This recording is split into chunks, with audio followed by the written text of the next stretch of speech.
The five freedom keys is a sequence and configuration that Spirit gave to me when I was in a very low point in my life. It was about 20 years ago.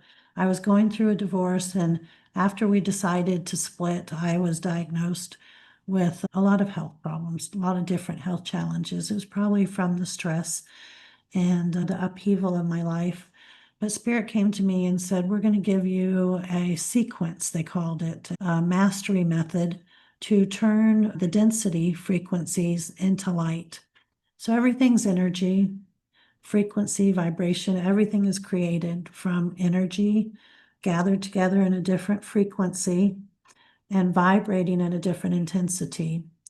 And the way that they explained that to me, they used our air conditioner in our car as an example. The frequency, the energy is the hot or cold air. The frequency is what we tune it to, 72 degrees, that number, that frequency is a code. We want it at 65, 72, 78 degrees. And then do we turn it on high, medium, low? How much does it blow? That's the vibration. Is it an intense vibration or is it a low vibration? So if you take that analogy and you compare it to frequencies that we're familiar with, like freedom or love or joy or creativity, or you compare it to things like fear or sadness, grief, loneliness.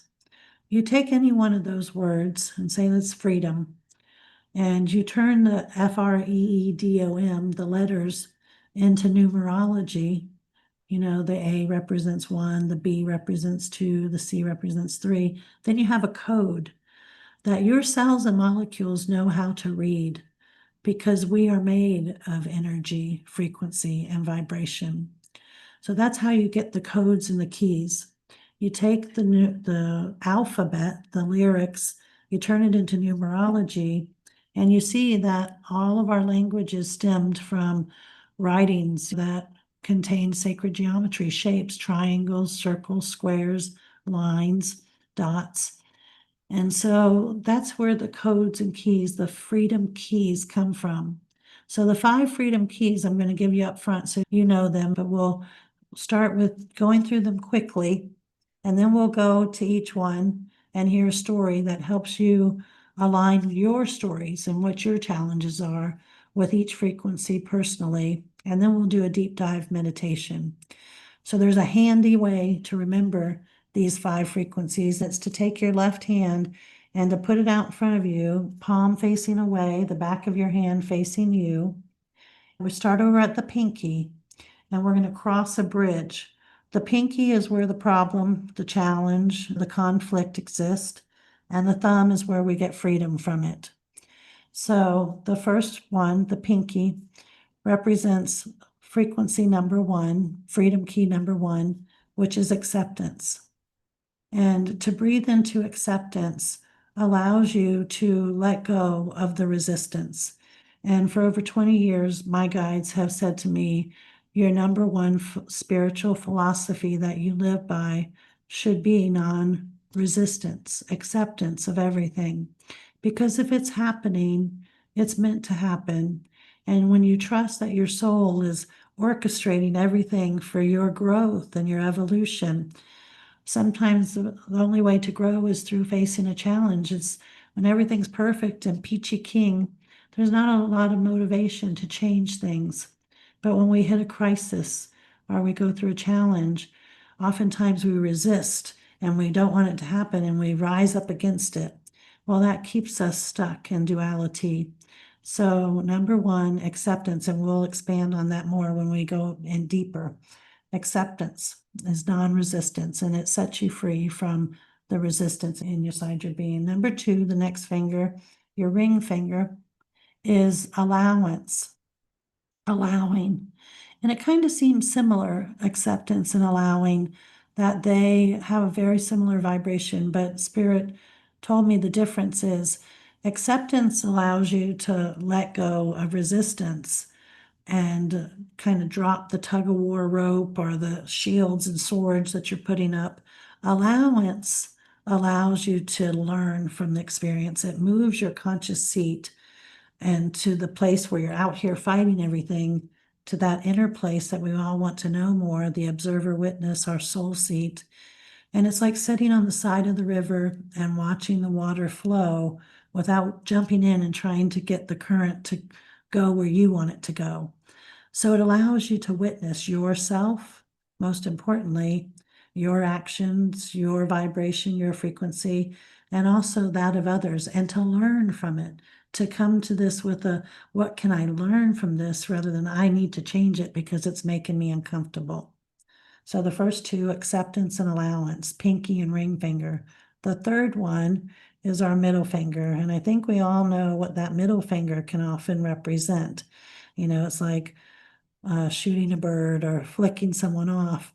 And Spirit has told me they have a great sense of humor, that if you can't do this third one, you're often saying, this to yourself and your own growth, your own healing and evolution, and also to the situation and whoever it involves. The third one is understanding. And there's a quote that goes with this: seek to understand instead of condemn. And when you really breathe into understanding and you walk a mile in their shoes, or you seek to deeply understand, why am I so triggered by this? And where does that come from inside of me? On each one of these, you want to grant the frequency to yourself first. Accept, allow, and understand yourself, and then accept, allow, and understand the other participants in the conflict.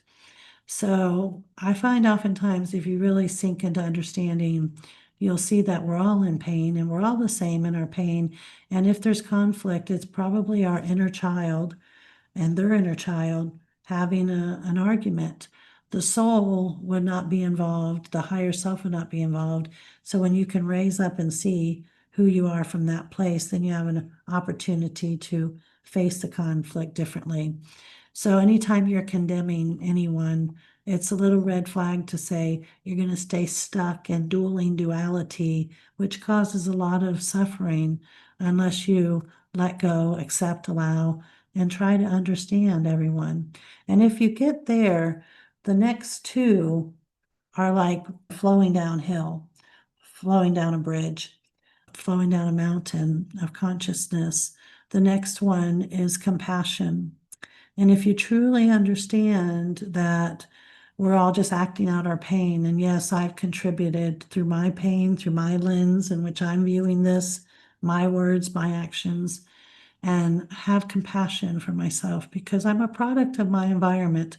I learned this in my infancy. I'm carrying all the baggage of my ancestors, my family tree. And so I'm the one who can change that now. And that's part of this gift, this metamorphosis. So to have compassion for yourself, let yourself off the hook, and then bestow that compassion onto whoever else is involved. And then the fifth and the really important frequency here is your thumb, is freedom. It comes from forgiveness. So the frequency is forgiveness. And you can, if you're having compassion for yourself and everyone else, it's pretty easy to say, okay, in hindsight, I can see I acted immaturely, I acted harsh, I acted intense, I withdrew, I strategized, I manipulated. I did things I wish I didn't do. If I wasn't in the heat of the moment, I probably wouldn't have. But you can forgive yourself, remember, do each one, and then forgive everyone else because they're doing the same thing. They're ignited, their pain body has, taken control, their inner child. One of the things Spirit always tells me is to let things rise and subside before we decide how to proceed in our lives.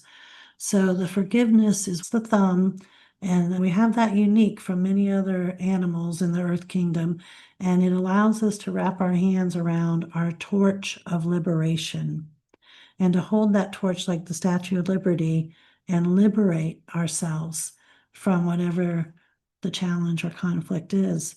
And then when you truly get there, Spirit always says to me, when you truly have learned the lessons and gained the gifts and you forgive, you will look at the experience as a benefit in your life because it helped you train and become more forgiving and accepting and compassionate and understanding to yourself.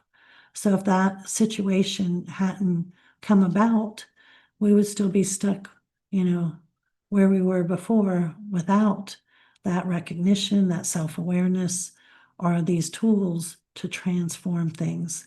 So when you truly do the work and you get there, they'll always say to me, "You're not quite there, Nina, because you're not in gratitude yet."